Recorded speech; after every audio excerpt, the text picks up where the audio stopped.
ஆண்டவரால் ஆசீர்வதிக்கப்பட்ட அருமையான தேவ ஜனங்களே, இன்று நாம் வாசிக்கக்கூடிய தலைப்பு என்னவென்றால், ஒளி என்பது அணு ஆற்றல். கர்த்தர் என் வெளிச்சமும் என் இரட்சிப்புமானவர், யாருக்கு பயப்படுவேன்? கர்த்தர் என் ஜீவனின் பலனானவர், யாருக்கு அஞ்சுவேன்? சங்கீதம் 27வது அதிகாரம் 1வது வசனம். உலகில் எந்த பொருளை எடுத்துக்கொண்டாலும் அது அணுக்களால் உண்டானது ஆகும். அந்த அணுக்களை ஒன்றாக வைத்திருக்கும் ஆற்றல் மிகவும் வல்லமை மிக்கது. அந்த ஆற்றல் சிறிது வெளிப்பட்டாலும் அதுதான் அணுகுண்டு என்று கூறுகின்றோம். இந்த அணு ஆற்றல் அணுகுண்டாக தீய செயலுக்கும் மின்சக்தியாக நல்ல செயலுக்கும் பயன்படுகின்றது.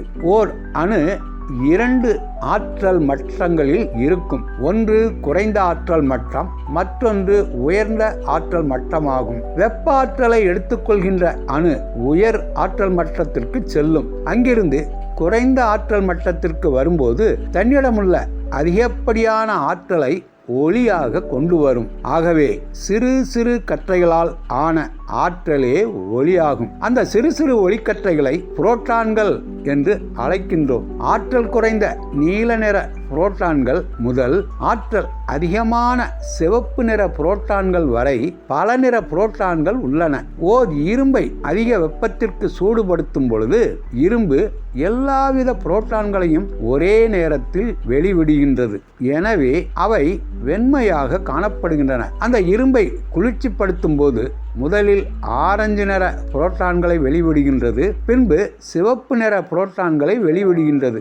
ஆதியிலே இருள் பூமியை மூடியிருந்த போது நம் அன்பின் தேவனாம் உலக இரட்சகர் இந்த உலகை மனிதர் குடியிருப்புக்கேற்றபடி படைக்க விரும்பினார். எனவே முதலாக தேவன் வெளிச்சத்தை உண்டாக்கினார். அதற்காக வெளிச்சம் உண்டாக கடவது என்று கம்பீரமாகவும் அதிகாரத்துடனும் தேவன் கூறினார். தேவன் அவ்வாறு சொன்னபோது அவர் சிருஷ்டிப்பின் ஆற்றலான தம்முடைய ஆற்றலைத்தான் அப்படி அழைக்கின்றார்.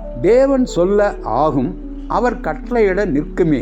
இத்தகைய ஆற்றல் மிகுந்த நம் ஆண்டவர் நம்மை பாதுகாக்கிறார். நாம் நலமுடன் இருக்க வேண்டும் என்பதற்காகவே இரவும் பகலும் நம்மேல் கண்ணை வைத்து நமக்கு ஆலோசனை சொல்லும் தேவாதி தேவன் நம்முடனேயே இருக்கிறார். தேவனுடைய கண்கள் பூமி எங்கும் சுற்றி வருகிறது. தம் வார்த்தையினாலே இந்த அண்ட சராசரத்தை உருவாக்கியவர் நம்முடனேயே இருக்கிறார். நம்முடனேயே இருக்கும் பொழுது நமக்கு கவலைகள் ஏன்? ஆண்டவர் தாமே நம் அனைவரையும் ஆசீர்வதிப்பாராக. ஆமேன்.